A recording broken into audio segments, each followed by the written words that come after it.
গ্রাহকের কষ্টার্জিত অর্থ যা ফিরিয়ে দেবার কথা আমানতকারীদের, কিন্তু সেই অর্থই খরচ হলো এমডি আর চেয়ারম্যানের মামলার পেছনে। 1-2 হাজার নয়, খরচ অর্ধ কোটিরও বেশি। হত্যা মামলা থেকে শীর্ষ কর্মকর্তাদের নাম কাটাতে পুলিশকে ঘুষ এবং আইনি পরামর্শে এই ব্যয় দেখিয়েছে ব্যাংক বহির্ভূত আর্থিক প্রতিষ্ঠান পিপলস লিজিং। এই খরচের বৈধতা দিতে রীতিমতো বসেছিল প্রতিষ্ঠানটির বোর্ড মিটিং। বিস্তারিত দেখুন মাসুম মিয়ার অনুসন্ধানী প্রতিবেদনে। আর ক্যামেরাতে ছিলেন মুমিনুল হক আফান।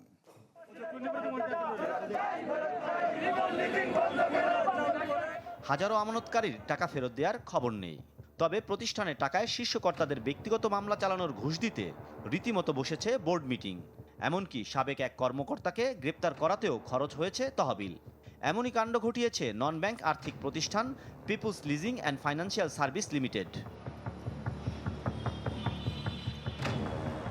ঘটনায় যাবার আগে একটু পেছনে ফেরা যাক। দুর্নীতি ও অনিয়মের দায়ে 2019 থেকে স্থবির হয়ে পড়ার পর আদালতের নির্দেশে বিশেষ ব্যবস্থাপনায় 2023 থেকে আবারও খুঁড়িয়ে খুঁড়িয়ে চলতে শুরু করে প্রতিষ্ঠানটি। তবে এরপর উন্নতি তো হয়নি, বরং নতুন করে অনিয়মের অভিযোগ উঠেছে প্রতিষ্ঠানটির শীর্ষ কিছু কর্মকর্তাদের বিরুদ্ধে।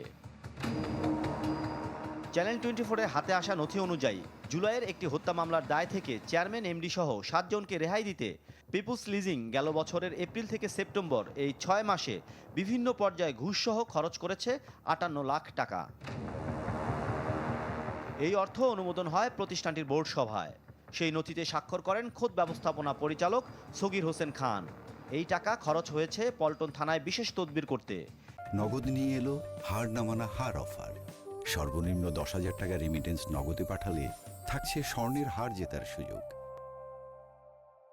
অ্যাটর্নি জেনারেলের দপ্তরের কাছ থেকে আইনি পরামর্শ নিতে এবং প্রশাসনের বিভিন্ন পর্যায়ে